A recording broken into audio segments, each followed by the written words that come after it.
भारत केवल एक देश नहीं, यह एक चेतना है। एक ऐसी भूमि जहाँ पत्थर भी प्रार्थना करता है और हवा भी मंत्रों में बहती है। इस धरती का हर कण किसी देव कथा का साक्षी है। हर नदी में कोई ऋषि तप कर चुका है, हर पर्वत ने किसी देवता का भार उठाया है और इसी रहस्यमय भारत भूमि पर एक ऐसा स्थान है जहाँ भक्ति और अहंकार आमने सामने खड़े हो गए थे। जहाँ एक असुर भगवान बनने चला था और भगवान मानवता की रक्षा के लिए स्वयं भूमि में स्थिर हो गए। आज हम आपको ले चलेंगे झारखंड के देवघर वैद्यनाथ धाम, भगवान शिव के उन 12 ज्योतिर्लिंगों में से एक, जहां स्वयं रावण हार गया। यह कोई साधारण तीर्थ कथा नहीं है, यह है तपस्या, छल, देवताओं की रणनीति और भगवान शिव की करुणा की एक महागाथा। आज इतिहास रावण को असुर, राक्षस और अहंकारी कहता है, लेकिन सत्य यह है रावण उन गिने चुने प्राणियों में से था जो शिव को हृदय से पूजते थे। रावण चारों वेदों का ज्ञाता था, महान विद्वान था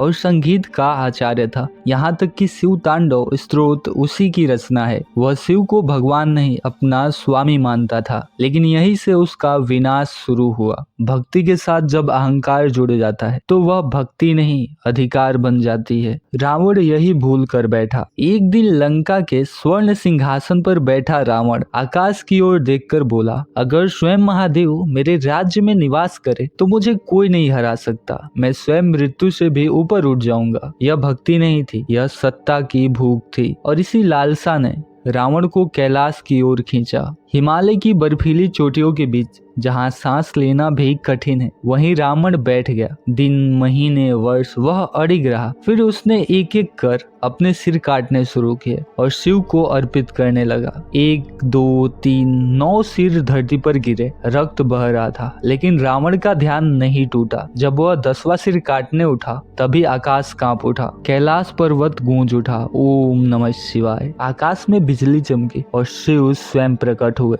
जटाओं से गंगा बह रही थी, आंखों में ब्रह्मांड की अग्नि थी। शिव बोले, वत्स रावण, तुम्हारी तपस्या ने मुझे प्रसन्न किया है, मांगो क्या चाहते हो। रावण कांपते स्वर में बोला, हे महादेव, मुझे आप चाहिए, स्वयं मेरे लंका में आकर निवास कीजिए। देवता सन्न रह गए। यदि शिव लंका चले गए तो संसार का संतुलन टूट जाएगा। शिव मुस्कुराया और बोले, पर एक शर्त है, इसे मार्ग में कहीं भी नीचे नहीं रखना, जहाँ रख दोगे वहीं मैं स्थिर हो जाऊंगा। और रावण ने बिना सोचे वचन दे दिया। यहीं से एक ऐसा खेल शुरू हुआ जिसने इतिहास बदल दिया। जैसे ही रावण शिवलिंग लेकर लंका की ओर बढ़ा, समस्त देवता कांप उठे। इंद्र, वरुण, अग्नि सब विष्णु के पास पहुंचे।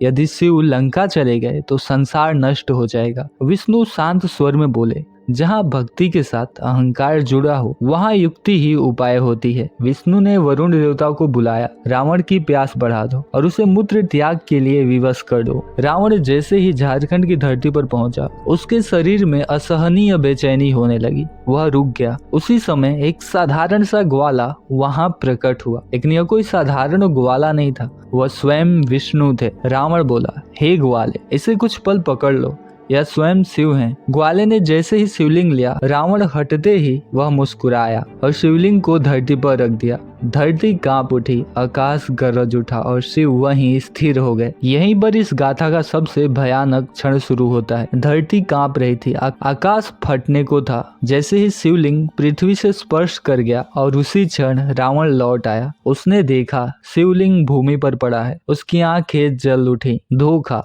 रावण गरजा। वह समझ गया देवताओं ने उसे छल लिया है। वह दौड़ा और पूरे बल से शिवलिंग को उठाने लगा। पर्वत हिलने लगे, धरती डगमगाने लगी, पर शिवलिंग 1 इंच भी नहीं हिला। रावण, जिसने देवताओं को पराजित किया था, जो कैलाश को उठा सकता था, वह आज एक पत्थर को भी हिला नहीं पा रहा था। यह कोई साधारण पत्थर नहीं था, वह स्वयं महादेव थे। क्रोध में पागल होकर रावण ने अपना पूरा बल अपने अंगूठे में भर दिया और शिवलिंग पर दबा दिया। धरती चीख उठी। आज भी वैद्यनाथ धाम के शिवलिंग पर एक गहरा गड्ढा है जिसे रावण का अंगूठा माना जाता है। रावण रो पड़ा, हे महादेव, मैंने आपको पाने के लिए सब कुछ त्याग दिया और फिर भी ये सब।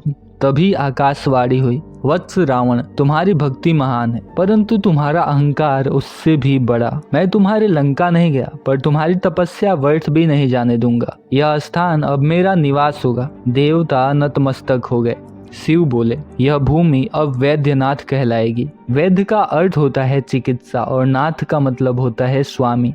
शिव बोले, जिसने रावण के कटे सिरों को जोड़ा, जो मृत्यु से भी जीवन निकाल लाया, वह वैद्य है और वही मैं हूँ। यह शिव का वह रूप है जो रोगों का नहीं, कर्मों का इलाज करता है। शिव ने रावण से कहा, तुम्हारी भक्ति अमर रहेगी। जो भी इस धाम में सच्चे हृदय से आएगा, उसकी व्याधियां मैं स्वयं हरूंगा। रावण नतमस्तक हो गया। जिस असुर ने भगवान को बांधना चाहा था, आज वही भगवान के चरणों में झुक गया था। यह एकमात्र ज्योतिर्लिंग है जहाँ जल अर्पण करते ही जल जमीन में समा जाता है, मानो शिव स्वयं उसे पी रहे हो। यहाँ संतानहीन दंपत्ति संतान प्राप्त करते हैं, असाध्य रोगों वाले आरोग्य पाते हैं। यह केवल मंदिर नहीं, यह एक जीवित ऊर्जा क्षेत्र है। हर साल लाखों कांवरिया गंगा जल लेकर देवघर पहुंचते हैं। सैकड़ों किलोमीटर नंगे पांव, बोल बम के जयकारे और एक लक्ष्य, बाबा बैद्यनाथ। यह पृथ्वी की सबसे बड़ी तीर्थ यात्राओं में से एक है। वैज्ञानिकों ने भी पाया है कि इस क्षेत्र का मैग्नेटिक फील्ड सामान्य से अलग है। यहाँ ध्यान करने वाले अलग ऊर्जा अनुभव करते हैं। कुछ इसे संयोग कहते हैं, भक्त इसे महादेव की उपस्थिति।